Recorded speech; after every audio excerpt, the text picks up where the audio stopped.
Whether you're just starting out as a private investigator or you've been in this business for 30 years, you need to hear the message I have for you this week. Might make you angry, might make you hopeful. We'll see. You judge and you tell me. Hi, this is Larry K with ShadowAnyone.com. Here's the thing. Your credentials don't matter to most people. They don't matter in the marketplace, that's for sure. Now, what do I mean by this? Your degree, whether you've been former law enforcement, whether you are a federal agent for 30 years, people aren't hiring you based on that. Does that factor come in somewhere along the line in their hiring decision? Yeah, it sure does.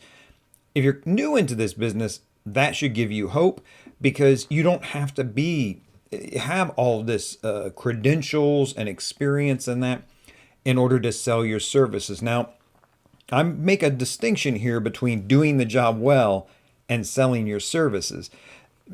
You need to be able to do the job well. And the cat that's been doing this for 30 years, probably going to be better at it than the guy that just hung out his shingle, right? So that has to be taken into consideration. And I'm not dismissing the people who have a degree in criminology or federal law enforcement experience or work street cops, any of that kind of stuff. But when you come into the private sector, the game changes. It really does. We can all learn the tricks and tips and things, the different sources that are out there and how to use them. And to be honest with you, if you've been in the game for a while, you probably have that instinct that allows you to look at a source and say, wow, I can do a lot with this. I can tease this out to a lot of things. A person new into this industry, or even more so people who aren't in the industry, they go, well, yeah, an old accident report, that doesn't help me. I've seen the address on that. That's not where the guy is right now. But you and I know how we can play that out to gather more and more information. But what you need to understand is the market does not make its decision on who to hire based on your credentials. The market wants to know, can you solve my problem? That's the question. Can you solve the problem I have? What proof do you have that you can solve that problem? And notice that that's the second question. And in lack of anything else, we do, as shoppers, we look at credentials. We say, okay, you've been around, you've got these degrees, you've been on this media outlet, you've been interviewed by this person or that person. That gives me evidence that you can do what you say you can do. But make no mistake, that's the question that comes second. I was first introduced to this concept when I read through Robert Ringer's book, Winning Through Intimidation. I don't necessarily know that it's one I would recommend for you, but it was an interesting read for me. I held off a long time on reading it because I'm not interested in winning through intimidation. It's a kind of a misleading title. The idea is how to not be exploited by people who are trying to intimidate you.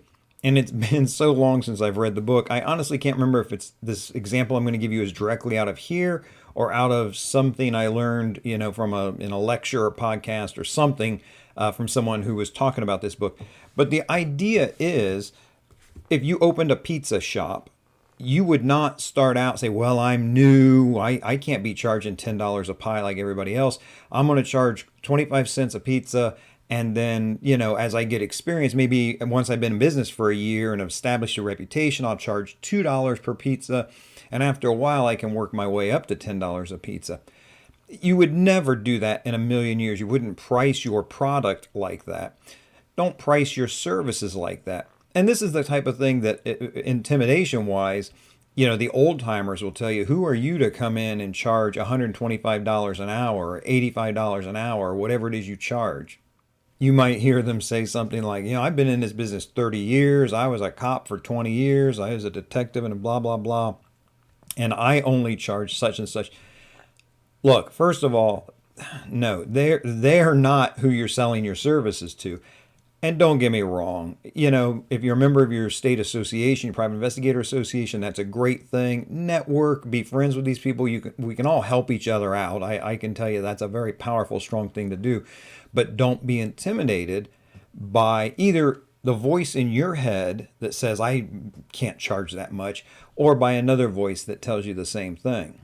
The question is, can you solve that client's problem? And from a sales point of view, can you prove it? And I've got plenty of marketing stuff. The the missing manual and other things that can help you with the marketing side of things.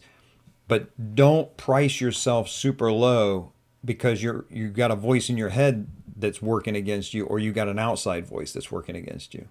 Look, I get too worked up about this, a little too passionate about it.